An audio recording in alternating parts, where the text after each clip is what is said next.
Hello, everybody. Hello. I'm excited because we're about to kick off our next ProveIt session. And this one's a little different because we actually have two companies presenting together today. Up first, we will have Dylan and Glenn from Abelara, who is a consulting firm that partners with end users to build strategy, the architecture, and the framework for digital transformation. Their goal isn't to stick around at your site forever. Rather, it's to enable your team to own and manage what gets built. Full accountability, full ownership, in-house. For the second company, we have Ricardo Santos from Tupinix, a systems integrator specializing in Industry 4 and IoT/OT integrations. They're the ones Abelara brings in as a trusted partner to execute on that blueprint. And for our fourth presenter, we have Dan Clark from Axelon. Now, what's funny is I had a chance to talk with Dylan before this session, and apparently he pulled a walker and threw out his entire presentation last night and redid the whole thing. Now, I had a sneak peek, and I kind of know what they're going to do, and trust me, you guys are in for a treat. It's very unique. So, let's first roll the video to learn a little bit more about them. You're here because you care about the future of your factory. But here's the thing. No one else is responsible for that future. Not vendors, not integrators, not software. Now, there's a lot of great software, but when you buy solutions, your business depends on them. And whether you own them or not is where things start to break. When the people running the system don't own it or can't see it, accountability fades and improvement stalls.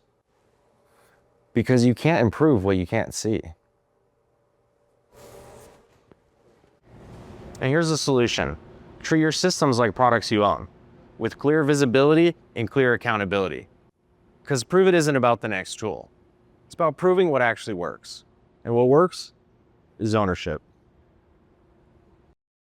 And ownership starts with visibility. The more you see, the more you can improve. Welcome to Abelara's ProveIt session. Please welcome to the stage, Abelara.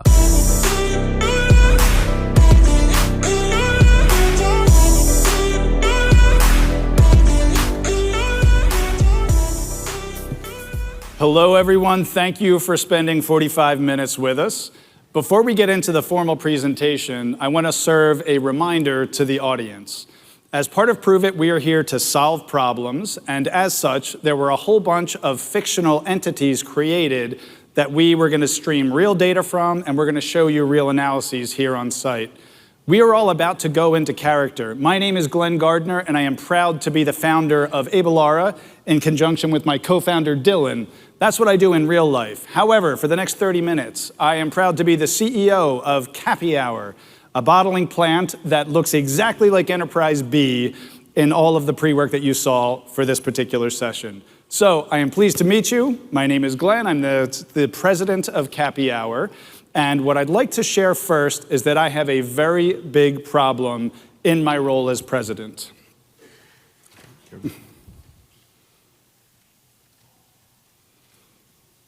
My first big problem is that I am running 5 different departments, each of them speaking their own language.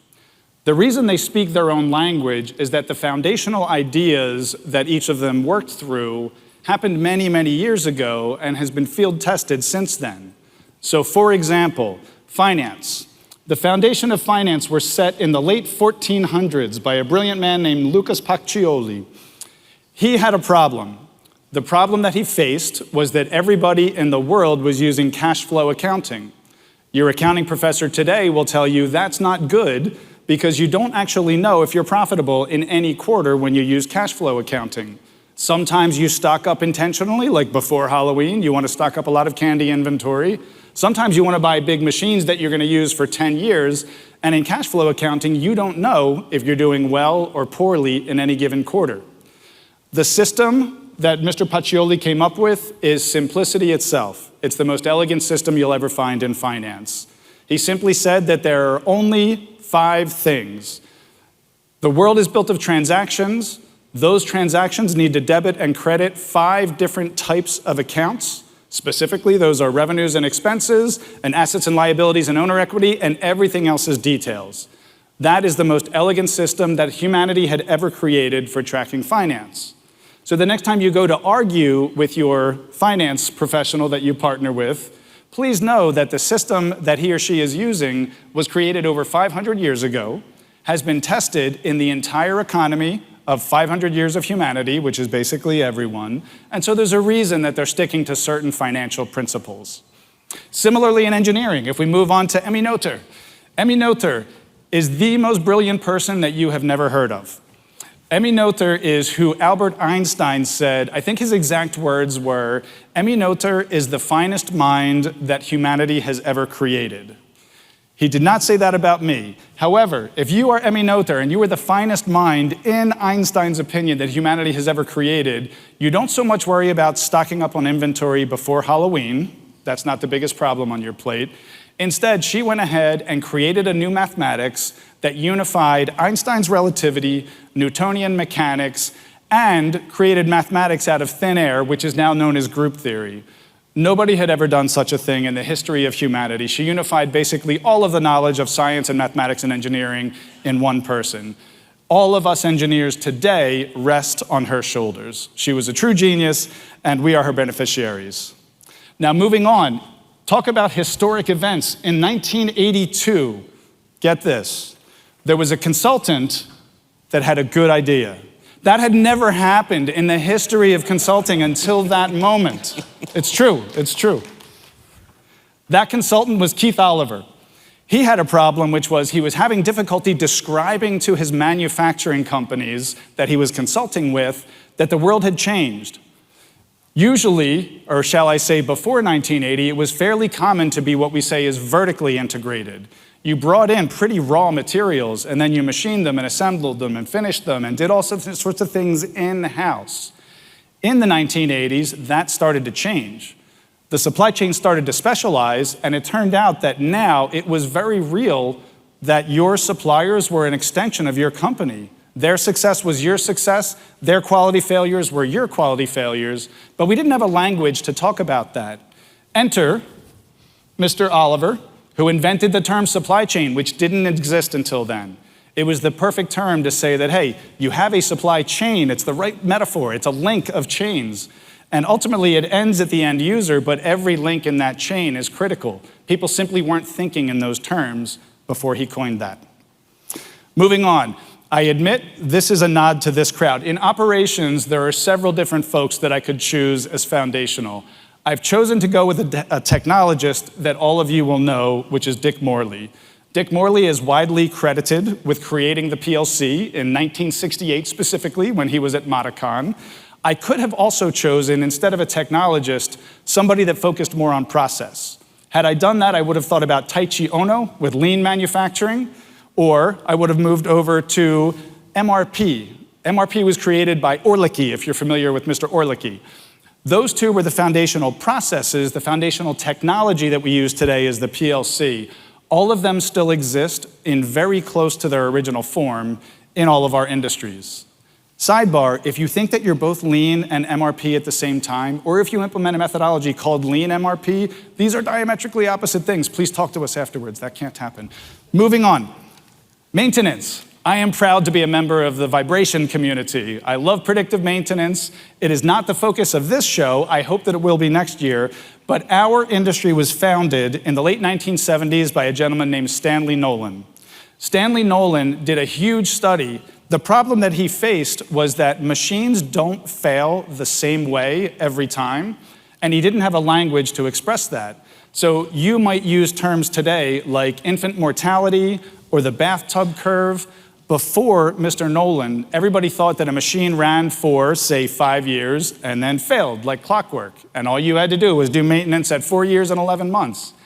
After he explained the science of how machines actually fail, an entire industry of predictive maintenance and the CMMS systems that go with it was born that took into account that not all failures are time-based. In fact, very few are. Many are infant, many have a bathtub curve. All of that language rests on the study of Stanley Nolan. Now, that was a lot of history. Why did I bother to do that at a technology conference when we're just about to bury ourselves in data? I do that because if you rest in one of these columns, if one of these is your native department, and you're having great difficulty with a stubborn person in another one that is not willing to see things your way, number one, they may be a jerk. Believe it or not, they're out there. That does exist. It's also possible that that person has studied the history of their domain. When you look at when these problems were fundamentally solved, all of them have been field tested, have proven it, if you will, for over 50 years in the real world. So when you're having difficulty getting supply chain, for example, to speak the language of engineering or finance, it might be that they've studied their history and they have great reverence for the 50-year legacy and proven methodologies that have been in the field, and that's the source of the difficulty in interacting. So the good news is, Happy Hour as a company is a utopia where we all get along fantastically and we all respect all of those historical roots. However, we still have a data problem. So now let me bring this right down into the tactical level. I am facing a specific market problem. My market problem is that I have lower cost competitors that are starting to steal share from me. I absolutely have to lower prices, otherwise I'll continue to lose market share in a vicious cycle. This is a cost problem. For right now, in my company's life stage, cost is the #1 priority. My team and I must take cost out of our product line in order to survive. So what I've done is I called up a gentleman named Dylan Dufresne, and I said, I need your help. I need a better architecture so I can figure out where my costs are leaking. Dylan came in at a cost of $25,000. He did a 1-week workshop, and because he was fluent in each of the domains that we just discussed, he was able to surface where we needed better connections of the data and where the problem most likely lie. I was grateful that Dylan had done that, and true to form, Dylan was neutral. It's not that Dylan was without opinions. He was neutral in that he would recommend any software that solved my particular problem. Once he understood my problem, he had very strong opinions about what software and what methods would be best to fix the problem. So after that, we were thrilled to bring in a system integrator, specifically Tupinix. Tupinix then came in to help us implement Dylan's recommendations. At this moment, I would like to pass the microphone over to the system integration partners at Tupinix. Congratulations, Mr. Customer. You made a great choice on hiring Abelara and us to deliver this to you. So let's go ahead to our demo pretty soon. So, okay, now we know who the customer is, okay? Now we know what problem they're trying to solve, reduce cost. So they challenged us with waste. So is not really sure on how much water is going down to the drain, on how much water it's overfilling. That's our task, okay? Now, Abelara cut through all the noise. They made my job really easy, so I just have to deliver on it, okay? So let's go to it. We chose to use on site 2, to work with site 2 on Enterprise B. Does anyone know how many lines do we have on site 2, Enterprise B? 3? No, less than 3? That's easy, all right. 2 lines, they have 2 lines in there. They wanna track, thank you. They want to track waste, okay? So we walked the walk. Now we talked the talk. Now time to walk the walk. We're boots on the ground, hands on. Let's do it. So with Litmus Edge, we installed this OS on bare metal. We got $1,000 industrial PC. We put that in there, and now we are configuring our drives. We make the connect, okay? So remember, they don't have SCADA on this site here. So we are making all the connections here using Allen Bradley, Siemens, all the drives. In this case, in the virtual factory, using the MQTT. All right, we had all the metadata, we made all the calculations. So because we know CPG, we know food and beverage, okay? So one of the tasks that I have, it is to to grab how many bottles, good bottles we are producing. So good counts, right? So how many bottles is going through the filler, less the scrap, less the rejects. How many, what's our totalizer? How much product is going through the line, okay? So now we're gonna look into the flow meters. We get the raw value from enterprise B. We need to aggregate, right? So we need to see how much product is flowing through over time. So now we made a good graphic in there. We know our SKU number. We know that we are running 500 milliliters. If you watch our live stream, you will learn a little bit more about how to fill a bottle, how to perfectly fill a bottle. 500 milliliters, we put 8 milliliters of required overfill. Our target volume is 508. Anything above 508 is bad. It's considered excess overfill. We're gonna show that to you. Quality is getting sample every hour and it's showing 520. All right, so we are already above target. Now I'm showing you live on how much product we are putting is excess overfill. All right, we found out the excess overfill. Everything else we considered spillage. That's actually how much product is going down to the drain. They told me a dollar amount, okay? So this is some dollar signs on how much their product cost. So in the last hour, they are putting, you're wasting $551. Now we have live data. You no longer have lag indicator. You have a live data for real-time decisions, right? Before it was just a straight pipe pouring down to the drain. Now you can pull a lever and make the difference. Now, this factory, we calculated about 11% waste, okay? So, real factory, real application, I've done almost 20 of those already. Good number, below 12% for sure. A very lean factory will operate around 3 to 4% waste. Anything above 10 is bad, right? So, this is after this, we're gonna calculate return of investment. So, how do we solve? We connect, collect, store, visualize the effort, implementation with Litmus Edge. It costs $29,000 investment in 5 weeks. The return of investment on this one, it is a 3-month payback period. So we wanted to keep the momentum going. They did the workshop. Everybody's excited. So now about 10% cost reduction. Annual savings of $292,000, okay? So that's phase 1. We are all happy. So now we're gonna go to phase 2. We prove it value. Well, I think we prove it right here. Phase 2, we were challenged with enterprise data. So now we need to get all the factors into abstract the data the same way so we can work that out on the enterprise level. And then I'm just gonna show you really quick here how we did that. So Dylan's architecture with ignition. This is the full stack that we are deploying in there on phase 2. And now we have our MES. So remember, you can buy a SCADA and we can build an MES. We gave a free framework on this MES. So now we installed ignition.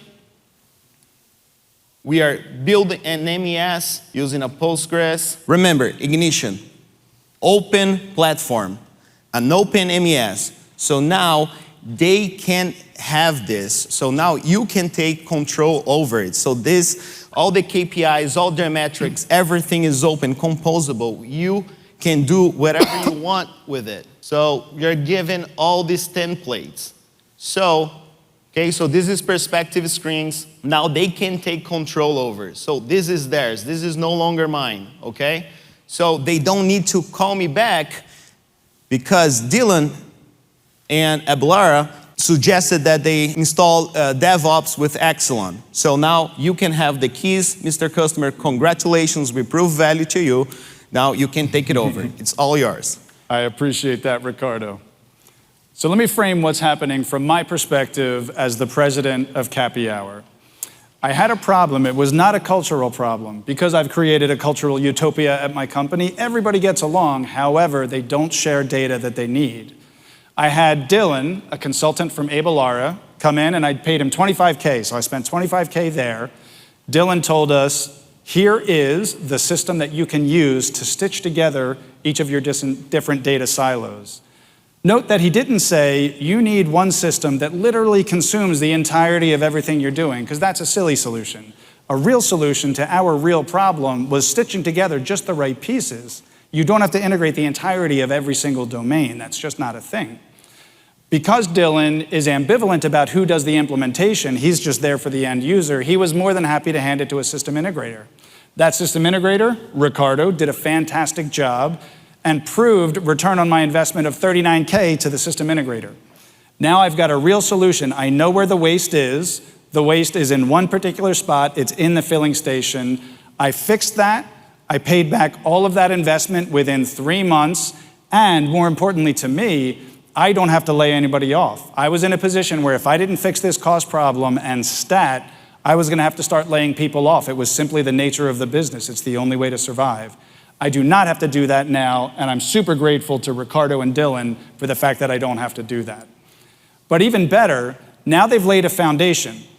On that foundation, I can go to my internal engineers and say, this is fabulous. What else can we connect? What other value can we create? And so I looked around and I tried to find the best looking engineer that I had. When I couldn't find them, I went to Dan and I said, Dan, what can you do to help me? Absolutely. So Glenn came to me. I was sitting on the bucket in the filling department, and I'm trying to figure out what's going wrong with the system. There are some filling downtime issues that we're having. And so Glenn challenged me to say, hey, how can you visualize this? How can you capture this knowledge? The machines aren't giving us this information. So the first thing I did is, one, I went to lunch. And while I was at lunch, I was thinking about this. And I had an Ignition 8152 gateway that I've been playing around with. I don't know Ignition that well. So the cool part about what's going on is that Abelara suggested that we should purchase a product from Axelon called DevOS. That product is an AI-enabled co-pilot for Ignition, and it enabled me to go ahead while I was eating my sandwich, and I went ahead and I started to build something to track my manual downtime. So let's go jump into my virtual server that's hosting this, and we can kind of look at what the conversation that I was having with the AI to build what I was doing. The first thing I really said to it was, hey, there's some data out there. We were given by the system integrator a great system.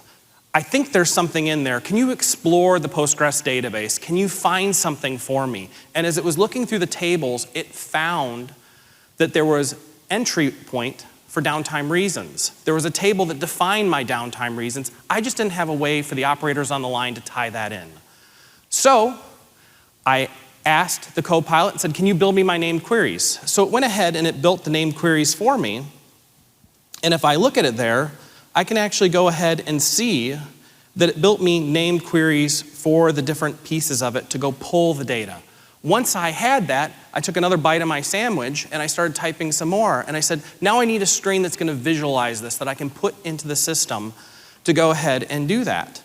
So let's take a look at what it built for us. And here, if we take a look at this in the frame, let's scroll the chat over, we can actually see that it built me a point where it brings me to the current date. I can go back in time and look at post data, but it's giving me the events that are streaming from the state log right now. I can now go back and have an interview as an engineer. I can go talk to the operators and say, hey, there was an event at this point in the day. What happened? What should we classify that as? And I can actually go in here now and select the various different rows of what happened. I can then go ahead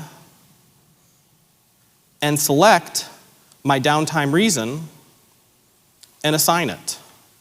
So that's one change that I'm able to do very quickly and go back to the floor and continue to work on the machines. At this point now, I'm going to take this information here. I'm going to use the Axelon AMP product, application management platform, to actually promote this through a PR process so that my boss can review this, I can go back to doing what I'm doing, and at the end of the day, we can merge that change directly into the gateway that Tupinix gave us. So we're gonna take what I did on the side and we're gonna push it in there. So Glenn, there you go, sir. Thank you. I've changed my mind. You are indeed the best looking engineer on staff. Well done, I appreciate it. Okay, so we're coming to the end of our fable, and I am really happy now. I'd like to retell the story of what you just saw play out. We started with my problem, our company's problem. We have an imperative to reduce costs, otherwise a vicious cycle will ensue, we're gonna lose market share, and I have to lay off people. The problem is I needed cost to come out fast. So I spent $25K for a 3-day workshop, and then I spent $39K for a quick, good solution to implement a solution to my problem specifically, which is get cost out quickly. I was so grateful to Tupinix for doing that, and now I had a wonderful thing. I had the start of a data structure which would allow me to make further progress using my in-house team as represented by Dan. This is fabulous. And if you heard the language that Dan was using, he very naturally stepped through all 5 of the categories that we discussed earlier. He was reducing cost, that's a financial metric. I need higher gross margins. He was helping me do that. He was talking about the distinction between downtime. We need to increase OEE and get more revenue out the door. That also helps gross margin, but there's 2 languages. There's operations and there's maintenance. The 2 reasons that any machine goes down is number 1, it's not operationally ready, or number 2, it's not physically capable of doing its job. That's a maintenance and reliability problem. If supply chain is not ready for our increased capacity, we won't have enough raw material coming in the door and we'll be suddenly constrained in supply chain. Supply chain needs to link in as well. And engineering now has the ability to develop new products because we've unlocked additional capacity. That means we can do a lot of fun things that if we wanted to do before, but I couldn't invest because I was under such cost constraints. I am a happy man today. All of my systems are talking to one another. It did not cost an enormous amount of resource, and now all of my internal teams are building and thinking in these terms. Gentlemen, I thank you for your work, and we will break out of the script now while we pass the microphone to Dylan.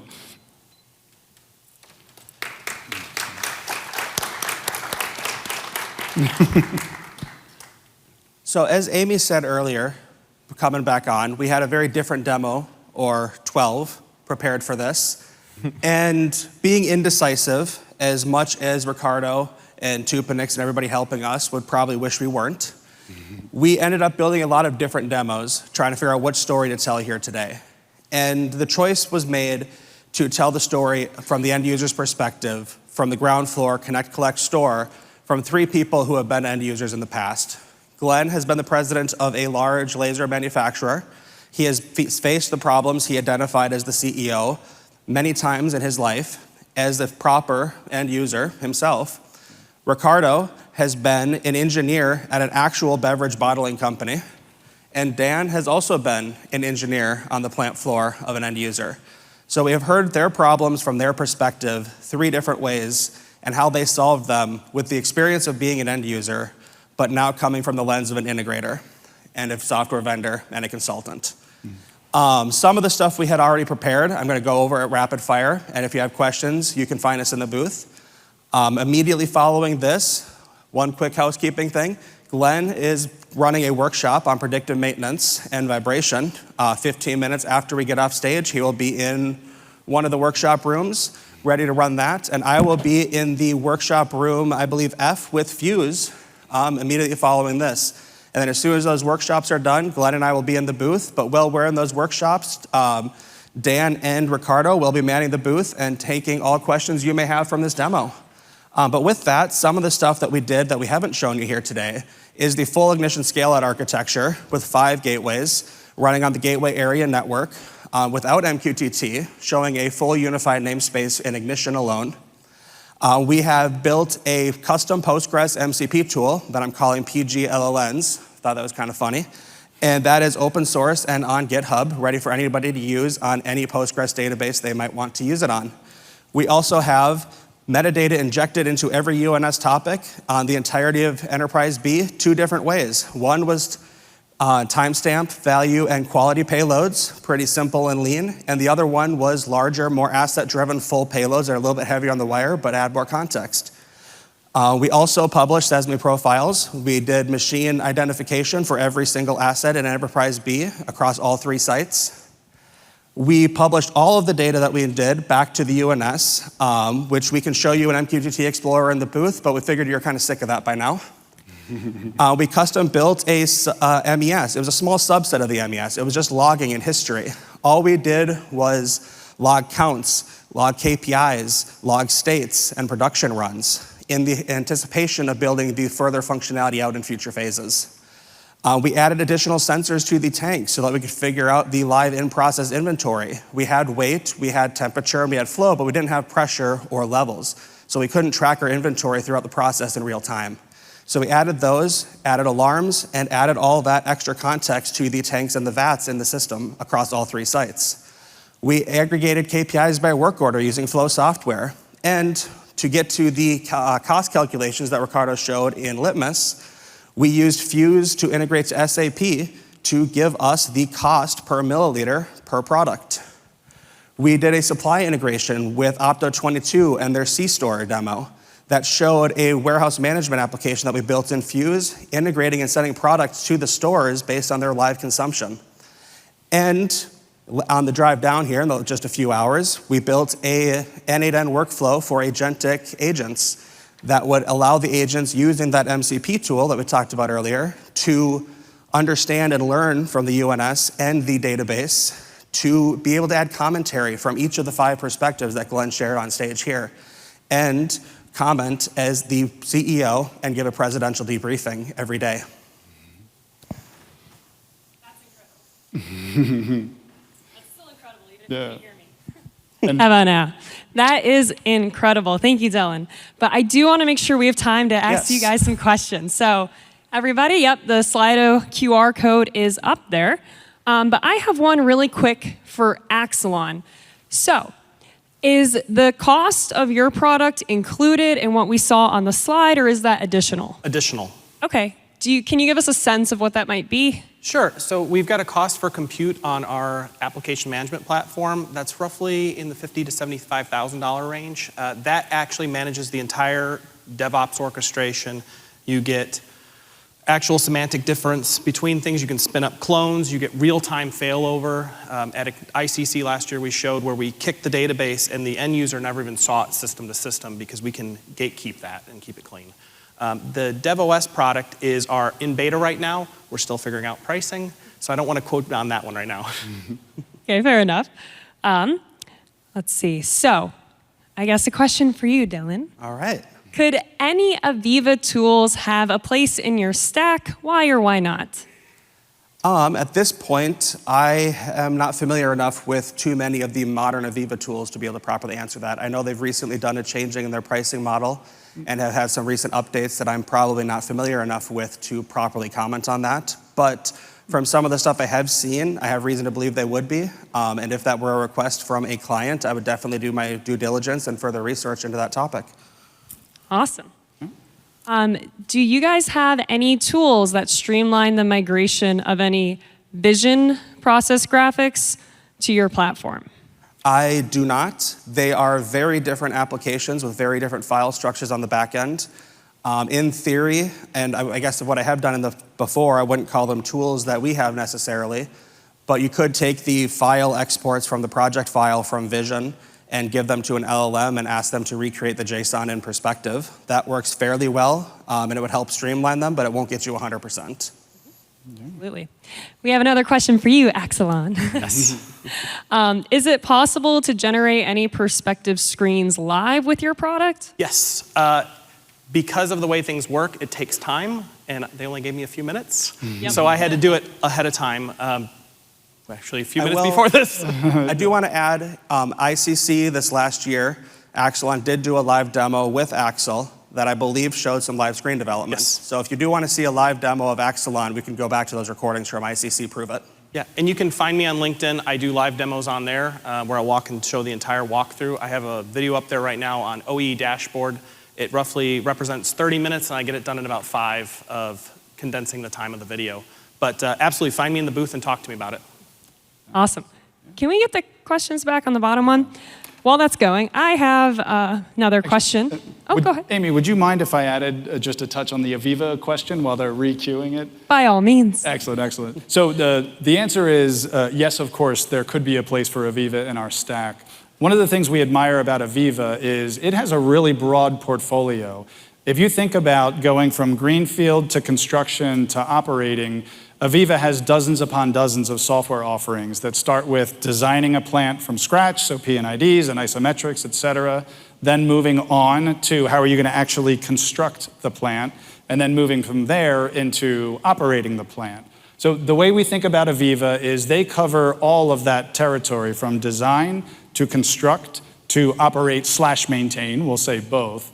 And they have so many software products in each of those categories that it's hard to say yes, no to any individual one. But I can say for sure, the design basis of a plant is directly relevant to me when I'm trying to optimize a process.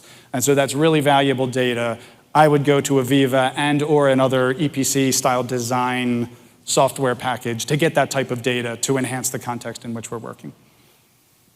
If you haven't had your question answered yet, please resubmit. All right.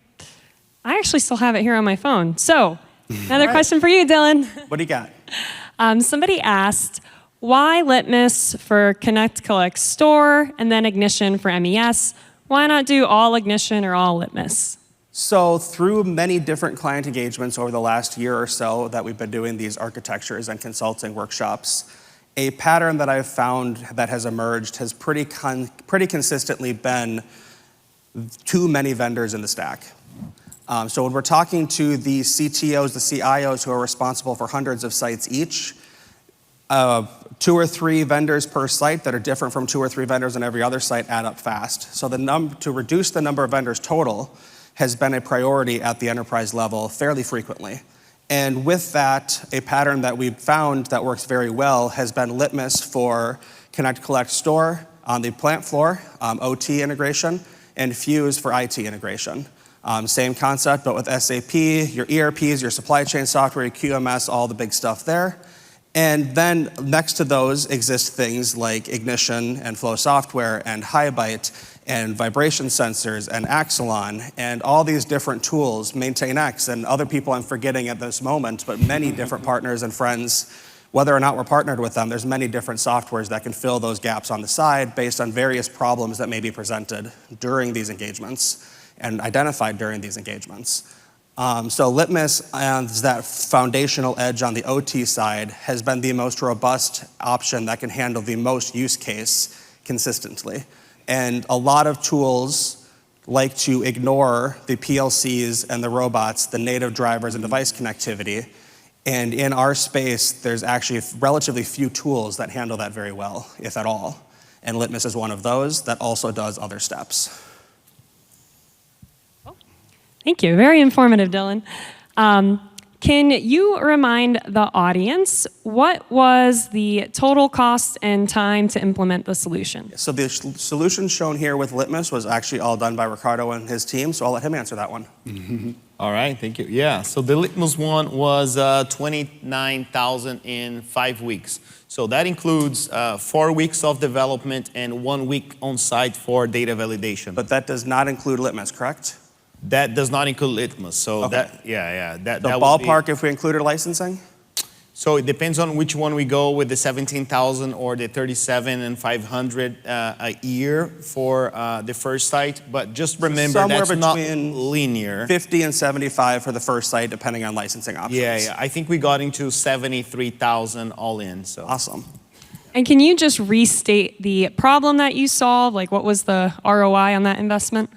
Sure. So we, on that site, so some sites we don't have like SCADA level, so that's site 2. Again, we need some quick time to value and do something really quick. So what we did was collecting the number of bottles, the total flow of the total volume of the product going through the line, and then through calculations, we were able to identify how much waste we have. So how much product they're wasting, either down to the drain or overfilling a bottle. So which we did a really extensive live stream, and then we see the implications on it. So on a pallet, for example, by reducing the amount of product that you access overfill a bottle, we can even fit one more pallet into a truck, which you go down to logistics right now. So it's another thing that we can improve. So Awesome, thank you. Dylan. Yes. More architecture questions for you. Yes. Somebody in the audience said this was really cool, but their CIO says this is probably be too many things. What do you think would be like a minimum viable tech stack if somebody wanted to get started? Obviously, that's hard to answer without knowing their details, but any suggestions? It's going to depend on the problems and the needs at hand. But going back to that pattern I mentioned earlier, you can do a lot of this. We could probably solve 70 to 80% of problems in some capacity with just Litmus and Fuse, connecting everything from the PLCs to the ERPs and everything in between. And usually you get a third vendor there. Oftentimes we find Ignition for visualization and things like that on the plant floor. Cool. Oh, somebody's asking, do you need more integrator partners? So how Always we handle welcome. integration partners, we're always looking for more. Obviously, we have people we like working with that we know, we trust, and have vetted. And generally speaking, we try to match the right integration partners to the right industries and the right verticals. So at Abelara, between these skill sets of myself and Glenn, I come from a very hybrid batch-heavy background. I've done a little bit of discrete, a little bit of heavy batch, but I've mostly lived in that hybrid middle ground. Glenn has existed at both extremes. He has done heavy batch with DCS systems, and he has done a lot of straight, discrete, even manual assembly. And between the two of us and our skill sets and our histories, we are able to go very wide, especially once we start adopting first principles. And that allows us to help the largest and widest audience possible. And then we work with various integration partners and software partners that are best in class in their specific verticals and categories. And we will always do what we can to partner with people we know, we trust, and can work with well. Ricardo, ironically with this one, we had already chosen to work with him for ProveIt before all this came out, but the moment we saw Enterprise B was a bottling facility, we knew we picked the right guy, because he literally did 20 of them this last year. And this is not, he was at an end user for the same thing, that's his specialty now as an integrator, so it worked out perfectly. And similar stories would play out with various integration partners, and we would try to flex our integrators that we trust. And so we might take Ricardo into various other industries and go from there. Okay. Now, this is ProveIt, of course, so I gotta ask, did you guys happen to use a SESME profile? We did. We used the machine identification profile. We used UDTs in Ignition to model the data at the edge, and then we used HiBytes to publish that profile to the broker using the definition of the pre-made machine identification profile that SESME offered. Awesome. Let's see. Any chance we can scroll those questions? We answered them. We already asked them all. I can take the hard one. What are you actually selling me? What are your beginning client engagement KPI, et cetera? Perfect. Yeah. So, what are you selling us? What are your beginning client engagement KPIs and success criteria? I don't want to hear dollars. What the heck even is Abelara? What is it that you sell? So what we did is a very common problem that the end user faces is coming to a conference like this, having amazing discussions with 51 different vendors. There's exactly 51 vendors on the show floor. And then on the plane home, when your boss texts you and says, what are we going to do? You're like, I have no idea how to even fit the puzzle together on what our next step should be. What we've done is we build a specific methodology, the Abelara Ascent methodology. It takes into account all 5 of the native languages of the organization that you saw, and it identifies below that several architectural trade-off decisions that can go one way or another at any given company. At your company, you have a brownfield engagement. By definition, you're here because you're running a plant.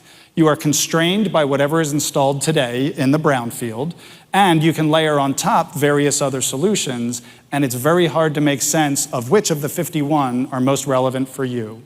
We developed a methodology to make that systematic and unbiased, and we share with you the pros and cons of all the architectural decisions and all of the software packages that you could adopt separately from that. As such, we are vendor neutral, we are agnostic about which serves you the best, but we do have strong opinions. Our North Star is the end user, and we will gladly specifically recommend the vendor that we believe best suits you. That is the service that we provide. And you said you don't want to hear numbers, but it's 25K. 25K, you get Dylan for a week. He'll tell you all of that, and he'll give you a good roadmap. And then if you want to implement, go to whoever you would like, ourselves, our partners, and we are happy with it. Yep, and I'll tell you one last piece on that is the core philosophy of everything we do here at Abelara is about ownership and accountability of the end users for their own products and processes and projects internally. So one of the core beliefs we have is that every project, everything that is being built for or by an end user, by an integrator, whoever they happen to be partnering with, is a product that that end user is left with at the end of the day.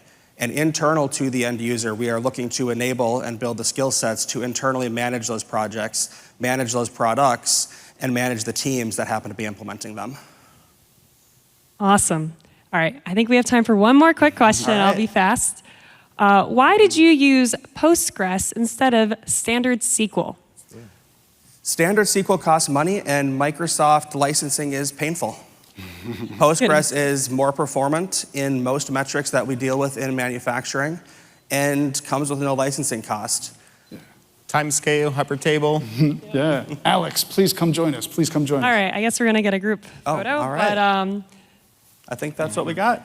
yes, so that concludes the session. We're now going to start our 15-minute break.